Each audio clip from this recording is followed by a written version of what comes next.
Hey guys, tonight we slip into the sunlit streets of ancient Greece, where the air smells of olive oil and the shadows hide furniture that's anything but cozy. Picture yourself wandering through a bustling agora, merchants hawking figs, philosophers arguing, and there, in the corner, a chair that looks inviting but could ruin your day. Permanently in the ancient Greek torture devices that looked like odd furniture are a wild ride. And fair warning, you probably won't survive this if you're allergic to irony. So before you get comfortable, take a moment to like the video and subscribe, but only if you genuinely enjoy what I do here. Drop a comment with your location and local time. I'm curious where you're chilling tonight. Now dim the lights, maybe turn on a fan for that soft background hum, and let's ease into tonight's journey together. You stroll through Athens, circa 400 BCE, the Acropolis looming like a postcard backdrop. The Greeks were all about beauty. Think Parthenon, peak architecture. But they had a dark side, too. Their torture devices, disguised as furniture, were equal parts clever and cruel, blending into daily life like a wolf in a toga. You spot a bronze statue, maybe a bull, glinting in the sun, and wonder if it's art or something sinister. Spoiler, it's not just decor. The Greeks, masters of democracy, also mastered punishment, using everyday-looking objects to keep rebels and criminals in check. You pause, the cobblestones warm under your sandals, and feel a prickle of unease. These devices weren't hidden in dungeons. They were out in the open, part of the city's vibe. Historians still argue whether they were common or just for show, to scare folks into behaving. One quirky tidbit. Some say Greek torturers consulted sculptors to make their tools look aesthetically pleasing. Imagine an artisan chiseling a torture chair like it's a fine dining set. Creepy, right? Like ordering a latte from a barista who moonlights as a villain. You step closer to that bronze bull, its surface too smooth, too perfect. Your fingers graze it, and you swear it's warm. Not from the sun, but from something darker. The Greeks loved their dual-purpose designs, and this bull's no exception. You're picturing a crowd, cheering like it's a festival, while someone inside learns the hard way it's not a statue. Okay, joke time to lighten the mood. Why'd the Greek furniture fail at IKEA? Too much scream assembly required. But seriously, you're hooked now, wondering what other furniture hid in plain sight, waiting to tell its grim story. You're still weaving through the dusty streets of Athens, the memory of that creepy bronze bull.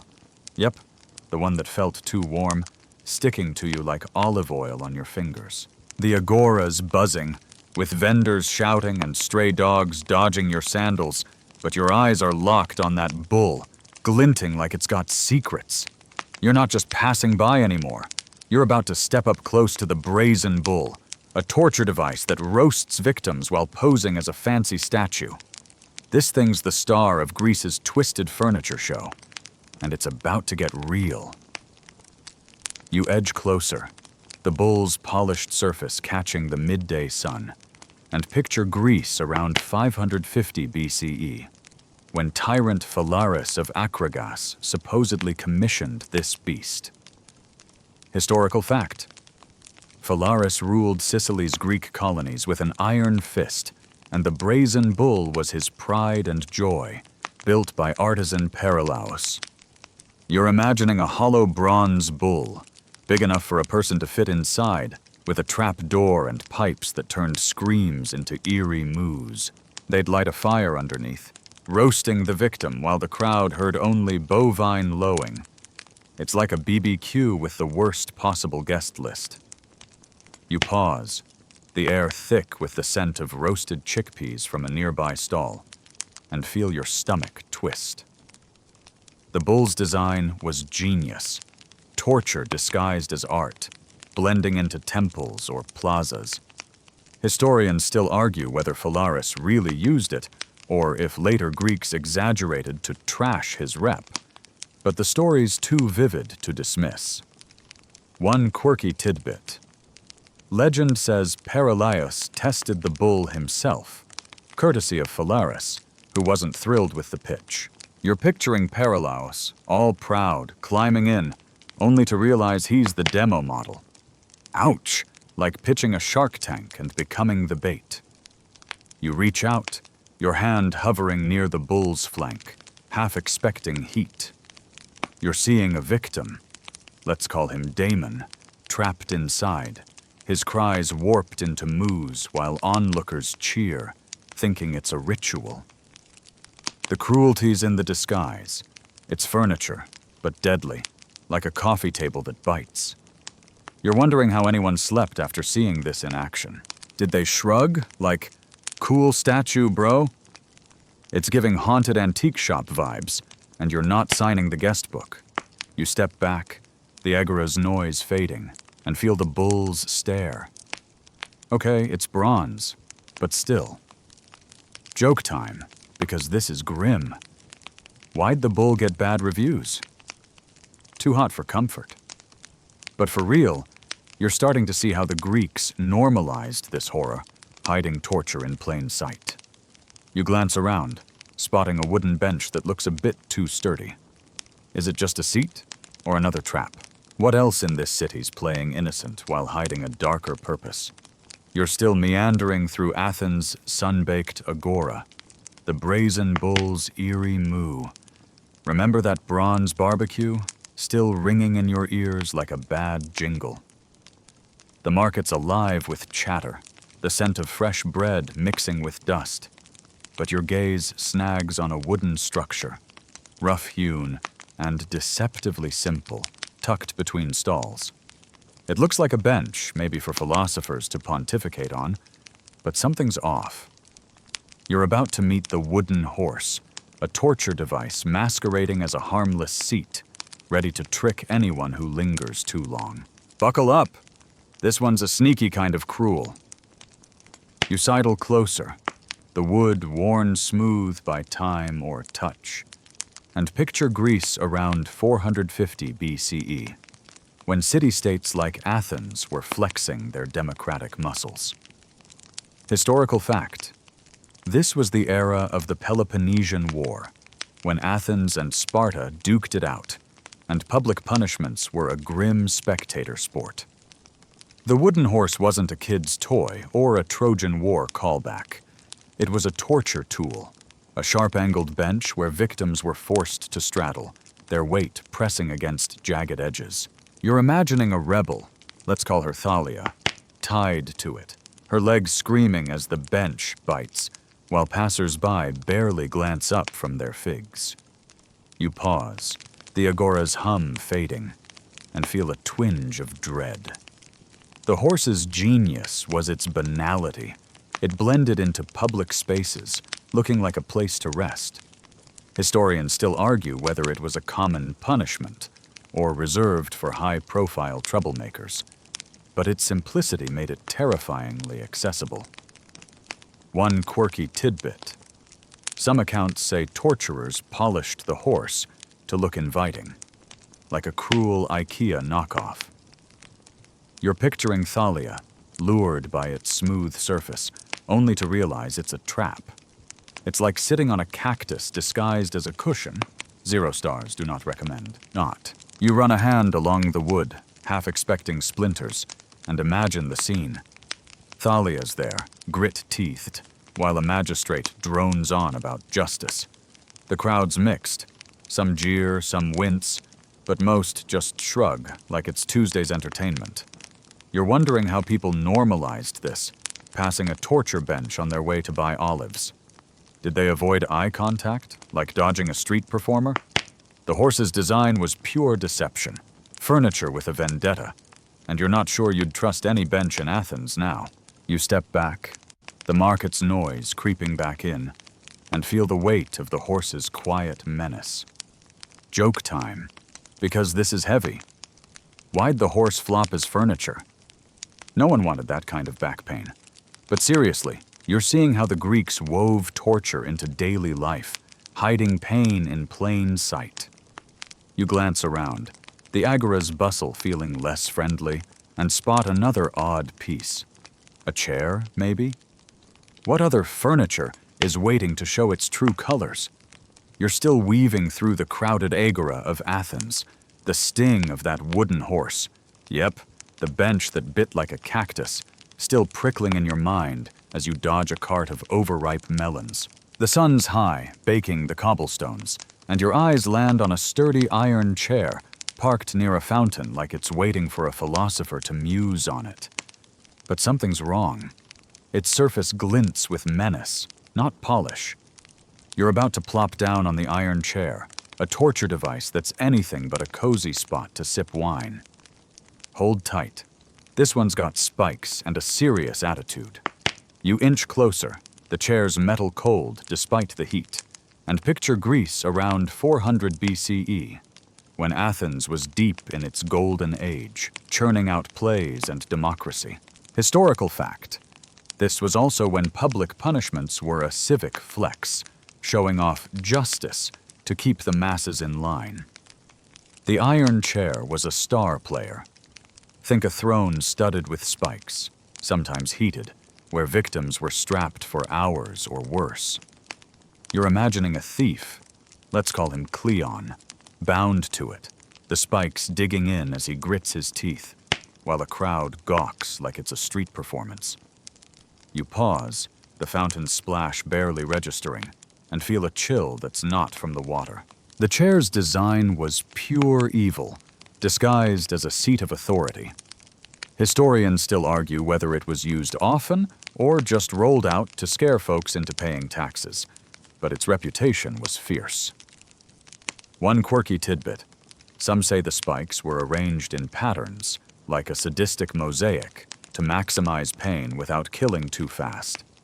You're picturing a torturer fussing over the design like it's a Pinterest board gone wrong. It's grim, like a dentist who loves cavities. You hover a hand over the chair, half expecting it to snap at you, and imagine Cleon's ordeal. He's sweating, the iron heating up, each movement a new kind of regret. The crowd's mixed.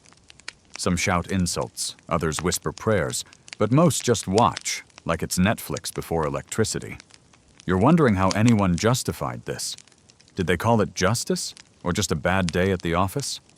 The chair's deception, looking regal but delivering pain, makes your skin crawl, like finding a trap door under your recliner. You step back, the agora's bustle feeling sharper, and sense the chair's silent threat. Joke time, because we need it. Why'd the iron chair fail at parties? It was a real pain to sit through. But for real, you're getting how the Greeks hid cruelty in everyday objects, making torture a public fixture. You glance around, the market's vibrancy dimming, and spot another oddity. A table, maybe? What else in this city's playing nice while packing a punch? You're still navigating the lively agora in Athens, the iron chair's spiky menace. Yep, that throne of regret, still looming in your thoughts like a bad Yelp review. The air's thick with the scent of grilled fish and sweat, and the crowd's buzz feels like it's daring you to keep poking around. Your eyes catch on the open square ahead, where people gather, not for a play or a speech, but for something grimmer. You're about to watch the Greeks use their furniture-like torture devices in public, turning justice into a spectacle that's equal parts theater and terror. Get ready. This is where the city shows its teeth. You step into the square, the cobblestones uneven under your sandals, and picture Athens around 430 BCE, when the city was a powerhouse despite the Peloponnesian War's shadow. Historical fact, public punishments were a staple, meant to deter crime and flex civic control, often staged in agoras or near temples. You're seeing the wooden horse and iron chair from earlier, maybe even a glimpse of the brazen bull's bronze glint, set up like props in a twisted festival. A prisoner, let's call her Lycia, is strapped to the horse, her face taut, as the crowd jeers or falls silent, depending on their mood. You pause, the square's energy crackling, and feel the weight of all those eyes. These devices weren't just for pain. They were performance art, blending into the city's rhythm like a market stall. Historians still argue whether these public displays were daily or reserved for big cases, but their impact was undeniable. Fear dressed up as furniture. One quirky tidbit. Some accounts say torturers tossed garlands on the devices, like decorating a float for a parade. You're picturing Lycia, the horse biting, while a flower crown dangles mockingly nearby. It's absurd, like putting sprinkles on a poison cupcake. You edge closer, the crowd's murmurs a low hum, and imagine the scene unfolding. Lycia's there. Her crime may be theft or slander, the magistrate's voice droning about order. The devices, chairs, benches, look so normal, yet they're anything but. You're wondering how the crowd processed this. Did they cheer like it was a chariot race, or slip away, haunted? It's like watching a reality show where no one wins. The public stage made torture a shared experience, the furniture's deception hiding cruelty in plain sight, right next to the olive vendors. You back away, the square's heat pressing in, and feel the spectacle's lingering chill. Joke time, because this is heavy. Why'd the Agora host torture? Best seats in town. But seriously, you're seeing how the Greeks normalized this horror, making it part of the city's pulse. You glance around, the crowd thinning as dusk creeps in, and spot a temple in the distance. Could those sacred spaces hide more of these twisted furnishings? You're slipping away from the Agora's chaotic square, the grim spectacle of Lycia on that wooden horse, garlands and all, still flickering in your mind like a scene you wish you could unsee. The Athens dusk is settling, painting the streets in soft purples, and you're drawn toward a quieter corner where a temple's marble columns gleam under torchlight. The air smells of incense, but there's a nervous edge to it. You're about to overhear philosophers, the big brains of Greece, debating the ethics of those furniture-like torture devices. Spoiler, it's less enlightened discourse and more moral tug-of-war. Let's eavesdrop. You creep closer, the temple's steps cool under your sandals, and picture Greece around 400 BCE, when thinkers like Socrates were stirring the pot. Historical fact. This was the era of the Socratic method, where questioning everything was basically a sport, and philosophers often tackled justice and punishment. You're imagining a huddle of robed figures, let's say Socrates, Plato, and a skeptic named Diogenes, arguing under the temple's portico. They're dissecting the brazen bull and iron chair, not just as tools, but as ideas. Is it right to hide cruelty in furniture? Does it serve the polis, or corrupt it? You pause, the flicker of torches casting long shadows, and feel the weight of their words. Socrates might prod, "Does a chair that harms reveal truth?" While Diogenes, ever the troll, scoffs, "It's just a fancy way to be awful." Historians still argue whether philosophers influenced laws on torture or just grumbled from the sidelines, but their debates shaped how Greeks saw justice. One quirky tidbit: Diogenes allegedly sat on a torture bench to mock its purpose, daring guards to try it. You're picturing him lounging, smirking, while onlookers sweat. It's bold, like photobombing a dictator's portrait. You lean against a column, the marble smooth, and imagine the argument heating up. Plato's all about the ideal state, maybe saying the devices deter chaos, but Socrates pushes back, questioning if deception, hiding pain in furniture, poisons virtue. You're wondering how they didn't lose sleep over this. Did they walk past the Agora's iron chair and shrug, or did it haunt their dialogues? It's like debating the ethics of a trapdoor coffee table while sipping espresso. The temple's sanctity feels tainted, knowing these furniture pieces were real, maybe even nearby, blending into sacred spaces. You step back, the night air sharp, and sense the philosopher's voices fading. Joke time, because this is deep. Why'd Diogenes hate the torture chair? It cramped his free spirit. But for real, you're seeing how even Greece's brightest minds wrestled with this darkness, their words a faint push against the norm. You glance around, the temple's glow dimming, and spot a long, low table nearby. Is it just for offerings, or another cruel disguise waiting to be unmasked?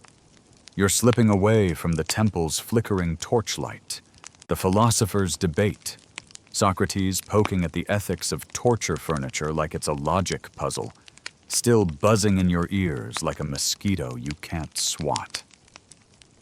The Athens night is cool now, the streets quieter, but your eyes snag on a long, sturdy table outside a workshop, its surface scarred but oddly polished.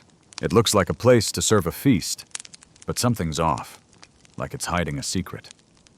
You're about to lie down on the rack, a torture device posing as a dining table, ready to stretch more than just your imagination. Brace yourself. This one's a slow burn. You step closer, the table's wood rough under your fingers, and picture Greece around 400 BCE, when Athens was deep in its intellectual and wartime drama. Historical fact: the Peloponnesian War was raging, and public punishments were a grim way to keep order in a tense city. The rack was a star in this grim lineup, not the medieval version you're thinking of, but a Greek prototype, a table with ropes and pulleys to stretch victims until joints popped. You're imagining a dissenter, let's call him Nicias, bound to it, his limbs pulled taut as a magistrate lectures about loyalty, the crowd watching like it's a street play. You pause, the night air sharp with the scent of pine, and feel a twinge in your spine just thinking about it.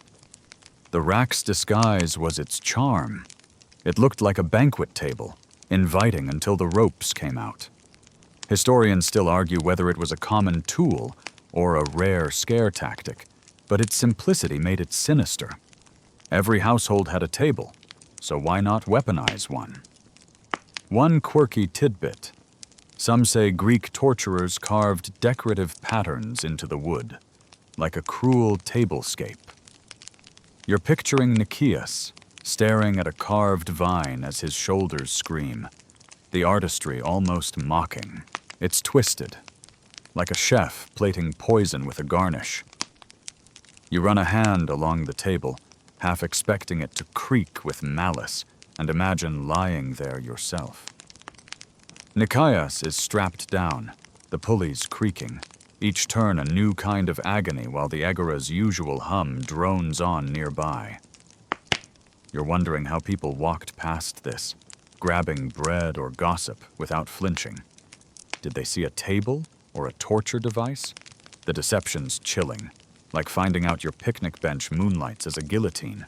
The rack turned a symbol of hospitality into betrayal, and you're not sure you'd trust any furniture in Athens now.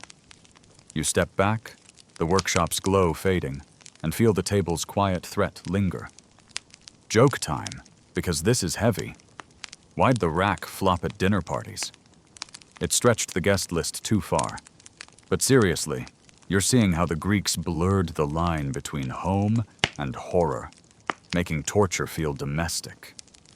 You glance around, the street empty now, and spot a glint of metal nearby. A craftsman's tools, maybe? Who built these deceptive devices, and what drove their grim creativity? You're still lingering in the quiet Athens night, the rack's deceptive table.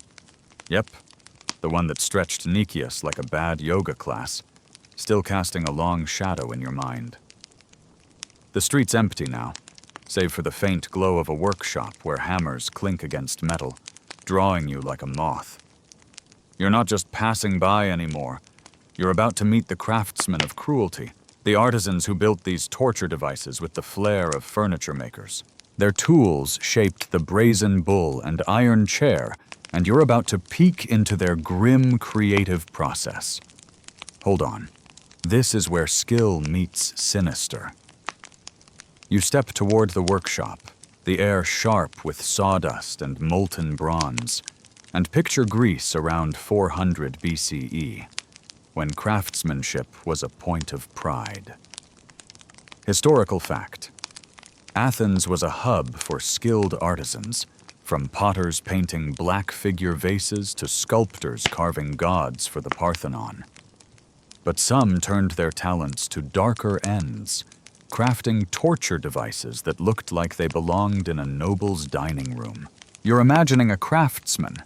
Let's call him Phidias, no relation to the statue guy, hunched over a workbench, chiseling a spiked chair with the same care he'd give a temple frieze. You pause, the workshop's heat prickling your skin, and feel a mix of awe and unease. These artisans weren't just slapping together torture gear, they were artists, making pain look pretty. Historians still argue whether they were coerced or just chasing a paycheck, but their work was meticulous. Pulleys for the rack, pipes for the bull's eerie moos, all disguised as furniture. One quirky tidbit: some craftsmen reportedly signed their devices, like a twisted artist's signature, hidden under a seat or table. You're picturing Phidias carving his initials into an iron chair, smirking like he's tagged a masterpiece. It's wild, like a chef branding a poisoned cake. You lean closer, peering through the workshop's open door, and imagine the scene. Phidias is there, testing a wooden horse's balance, maybe humming as he sands its edges to look inviting. A client, some magistrate, nods approval, discussing aesthetic restraint like they're picking curtains. You're wondering what went through Phidias's head. Did he justify it as just a job, or lose sleep knowing his art caused screams? It's like building a haunted house ride, except the ghosts are real. The device's dual nature, functional yet decorative, makes your stomach twist, like finding a dagger in a silverware drawer. You back away, the clinking hammers fading, and feel the weight of their craft. Joke time, because this is dark. Why'd the craftsman love his job? He nailed the pain point, but seriously, you're seeing how these artisans blurred beauty and brutality, making torture a work of art. You glance around, the street silent now, and spot a round wooden frame in the distance. A table, maybe? What other creations did these craftsmen hide in plain sight? You're still wandering the shadowy streets of Athens. The workshop's hammer clinks. Those craftsmen like Phidias carving cruelty into furniture, fading into the night like a grim lullaby. The air's cool now, carrying a whiff of olive groves, and your eyes catch on a large, circular wooden frame leaning against a wall, glinting faintly under moonlight. It looks like a fancy round table, maybe for a symposium, but its size and sturdy build scream trouble. You're about to climb onto the wheel, a torture device disguised as a decorative centerpiece, ready to spin you into a world of pain. Buckle up. This one's a dizzying ride. You edge closer, the wood smooth but heavy under your hand, and picture Greece around 400 BCE, when public punishments were as much about spectacle as control. Historical fact: Athens, during its democratic heyday, used visible deterrence to keep order, especially after the Sicilian expedition's disaster in 413 BCE, which shook the city's confidence. The wheel was a nasty player, a large, spoked circle where victims were strapped, spun, and sometimes stretched or struck, all while it posed as a grand table. You're imagining a rebel, let's call her Irene, lashed to it, the world blurring as the wheel turns, her joints screaming while a crowd gawks or scatters. You pause, the night stillness pressing in, and feel a queasy spin in your gut. The wheel's disguise was its charm. It could sit in a plaza, looking like a philosopher's debate prop, until the ropes and whips came out. Historians still argue whether it was a regular punishment or a rare horror show for traitors, but its theatricality was undeniable. One quirky tidbit. Some wheels were painted with starry patterns, like a cosmic joke on the victim's suffering. You're picturing Irene, dizzy, staring at fake constellations as the crowd bets on her endurance. It's cruel, like decorating a guillotine with fairy lights. You touch the wheel's rim, half expecting it to lurch, and imagine the scene. Irene's there, the creak of wood drowning her gasps, a magistrate droning about justice while the wheel spins. The crowd's a mix. Some jeer, some cringe, but most treat it like a grim carnival. You're wondering how anyone saw this as normal, strolling past a table that doubled as torment. Did they avoid it like a cursed park bench, or just shrug? The wheel's deception, artful yet awful, makes you rethink every round table you've ever seen, like spotting a shark in a kiddie pool. You step back, the street's quiet, heavy now, and feel the wheel's lingering menace. Joke time, because this is rough. Why'd the wheel bomb at banquets? It kept spinning the guests. But seriously, you're grasping how the Greeks wove torture into their aesthetic, making pain a public fixture. You glance around, the moonlight dim, and spot a temple's outline in the distance. Could those sacred spaces hide more of these twisted furnishings, blending holiness with horror? You're still drifting through Athens' moonlit streets, the wheel's dizzying spin, Irene strapped to that starry painted nightmare, still swirling in your head like a bad carnival ride. The night air's crisp, tinged with the faint scent of myrrh, and the city's hum has softened to a whisper. Your gaze shifts to a temple's marble steps glowing faintly ahead, promising sanctity, but feeling oddly ominous. You're about to feel the despair of victims trapped in these furniture-like torture traps, their silent screams swallowed by devices that looked like home decor. This one's heavy. Brace for the human cost. You climb the temple steps, the stone cold under your sandals, and picture Greece around 400 BCE, when Athens balanced its cultural peak with brutal control. Historical fact: public punishments, often in agoras or near temples, were meant to deter dissent during tense times, like after the Peloponnesian War's early losses. You're imagining a victim, let's call him Theron, bound to the iron chair from earlier, its spikes biting as he grits his teeth, or maybe stretched on the rack, his joints creaking like old wood. The devices disguised as chairs or tables stole more than comfort. They stole hope, leaving victims voiceless in their own agony. You pause, the temple's incense-heavy air clinging to you, and feel a knot in your chest. These victims weren't just rebels or thieves, they were people, caught in a system that dressed cruelty as furniture. Historians still argue whether the devices aimed to break bodies or spirits, but the despair was the same. Trapped in a chair or wheel, knowing no one would intervene. One quirky tidbit: some victims reportedly hummed tunes to cope, their faint melodies haunting torturers. You're picturing Theron, on the rack, humming a sailor's song, his voice cracking as the pulleys tighten.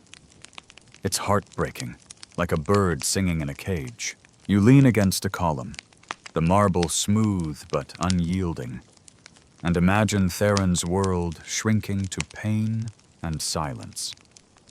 He's there, the iron chair's spikes pressing, or the wheel spinning, while the crowd outside chats about olives or plays. You're wondering what he clung to: memories of a daughter, a sunset, a warm meal. The device's deception made it worse. They looked like places to rest, not ruin. It's like sinking into a couch that swallows you whole.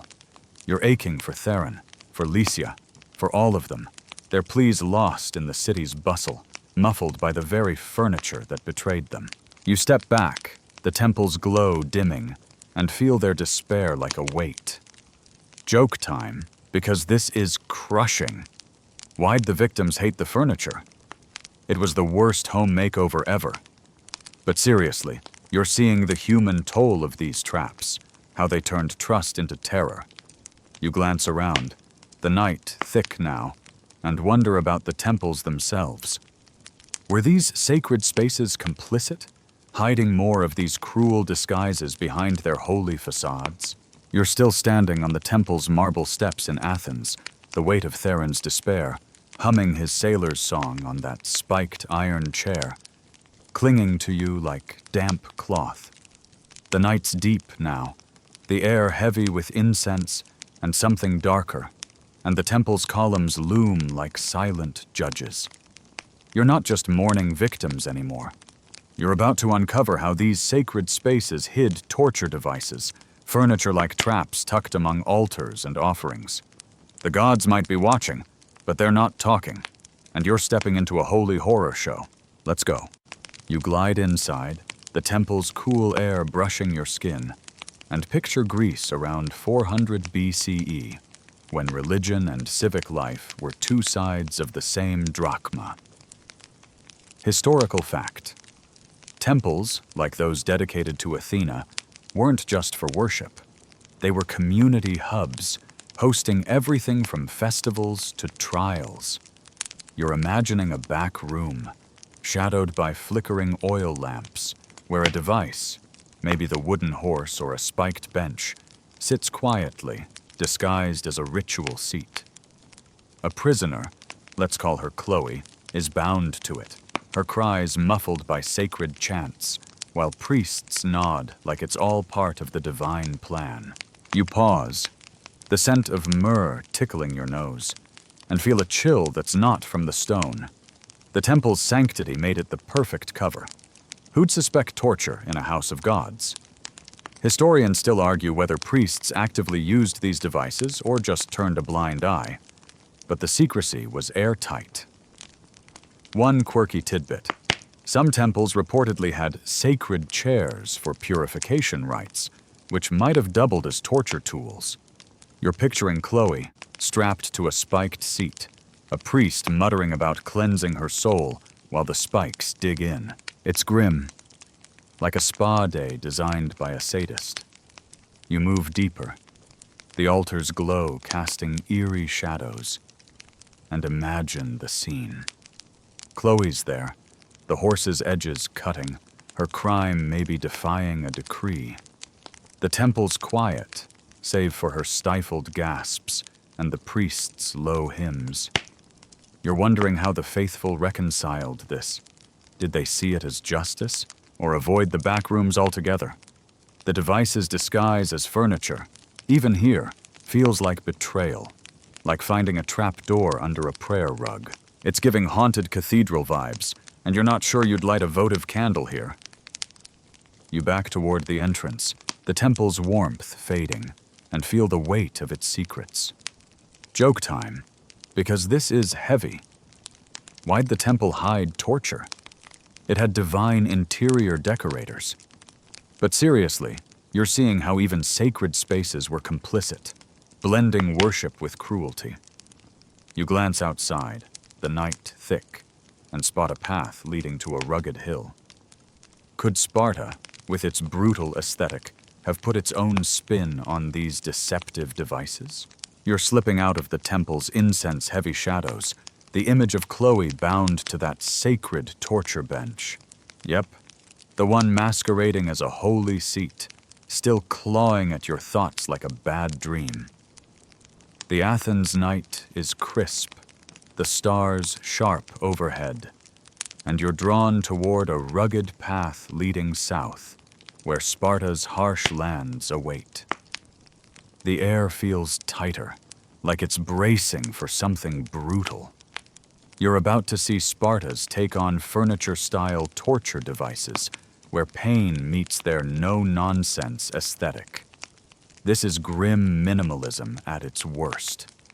Let's tread carefully. You hike along the path, the ground turning rocky under your sandals, and picture Sparta around 400 BCE, a military machine that made Athens look like a poetry slam. Historical fact: Sparta's society was built on discipline, with its agoge system training boys into warriors by age 7. No excuses. Their approach to punishment was just as hardcore, and their torture devices, while still furniture-like, leaned into function over flair. You're imagining a Spartan square, a stark wooden chair, think iron chair's tougher cousin, sitting unadorned, its spikes blunt but merciless. A dissenter, let's call him Leon, is strapped in, his stoic grunts barely audible as elders watch with stone-cold approval. You pause, the wind carrying a faint metallic tang, and feel the Spartan vibe. Harsh, unyielding. Unlike Athens' sneaky decor, Sparta's devices were brutally honest, looking like furniture only enough to fit the setting. Historians still argue whether Spartans used these tools often or relied more on exile, but their reputation for cruelty suggests they weren't shy. One quirky tidbit: some say Spartan torture chairs were made from battlefield-scavenged wood, like a trophy of war turned torment. You're picturing Leon, the chair's rough grain digging in, splinters from a Persian shield adding insult to injury. It's raw, like a DIY project from a warlord's garage. You crouch, touching the rocky ground as if it holds Sparta's secrets, and imagine the scene. Leon's there, the chair's spikes pressing, no garlands or cosmic paint like Athens' wheel. Just pain, pure and simple. The crowd, all warriors and grim matrons, doesn't cheer. They nod, like it's a math problem solved. You're wondering how Leon held up, trained to endure but human still. Did he curse or stay silent, honoring Spartan pride? It's like being stuck in a CrossFit class with no safe word. The chair's minimal design, still a furniture facade, feels like Sparta's way of saying, "We don't hide our cruelty, but we're practical." You stand, the path stretching into darkness, and feel Sparta's cold efficiency linger. Joke time, because this is intense. Why'd Sparta's chair lack style? They didn't sit on ceremony. But seriously, you're seeing how Sparta stripped the torture furniture game to its bones. Pain without pretense. You glance back, Athens' glow faint on the horizon, and wonder how these devices' fame spread. Did travelers carry tales of Greece's odd torture furniture, from Spartan squares to Athenian temples? You're trudging away from Sparta's rocky path, the stark image of Leon strapped to that no-frills torture chair, splinters from a war shield and all, still etched in your mind like a bruise. The night's grown colder, the stars sharper, and you're back on a dusty trade route, the kind that connects Greece to the wider world. The air hums with the promise of stories swapped by wanderers. You're about to hear travelers, merchants, poets, maybe a nosy Persian, spreading tales of Greece's odd torture furniture, turning local nightmares into international gossip. Get ready. This is where the story hits the road. You plod along, the gravel crunching under your sandals, and picture Greece around 400 BCE when trade routes buzzed with goods and rumors. Historical fact: the Greek world was linked by sea and land, with ports like Piraeus exporting pottery and ideas, including grim tales of punishment.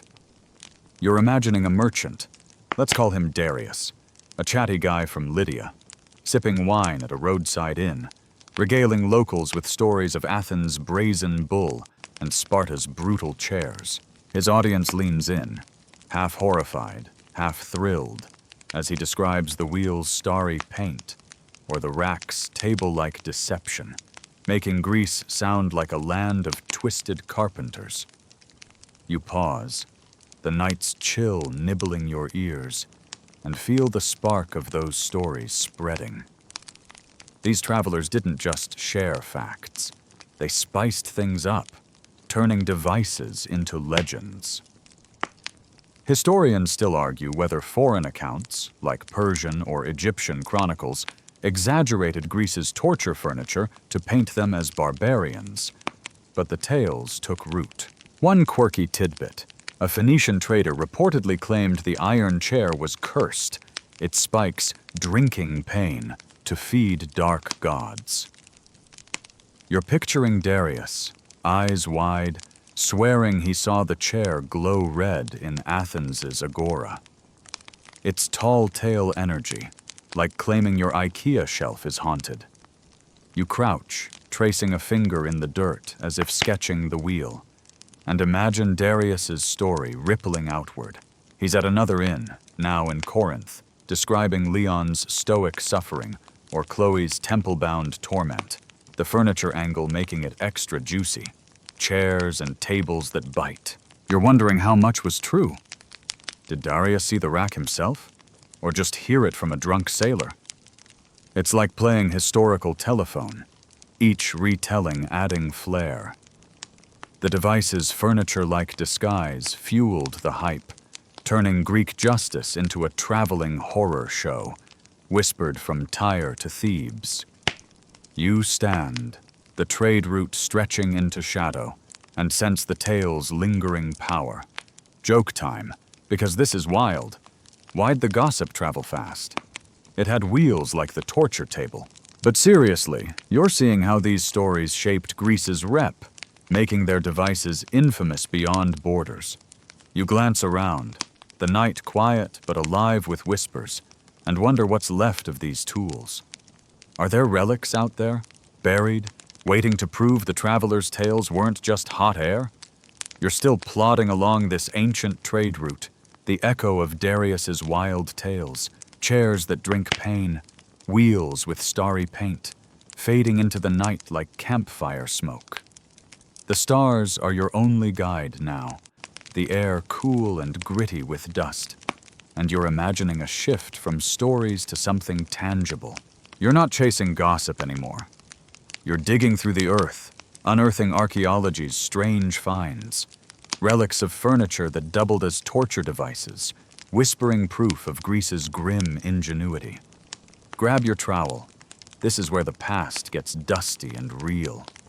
You kneel in the dirt, the ground hard under your knees, and picture Greece around 400 BCE. Its city-states leaving behind more than just statues and scrolls. Historical fact: archaeologists have uncovered tools and structures from ancient Greece, like the agoras, public spaces in Athens, where punishments were staged.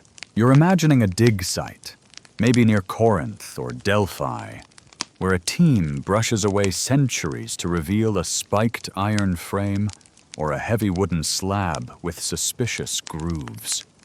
These could be the iron chair or rack, their furniture-like designs weathered but unmistakable, hinting at the torture tales travelers like Darius spread. You pause, the night silence thick, and feel the thrill of discovery mixed with unease. The evidence is scarce. Metal corrodes, wood rots, but odd finds, like bronze fittings or pulley fragments, keep the theory alive.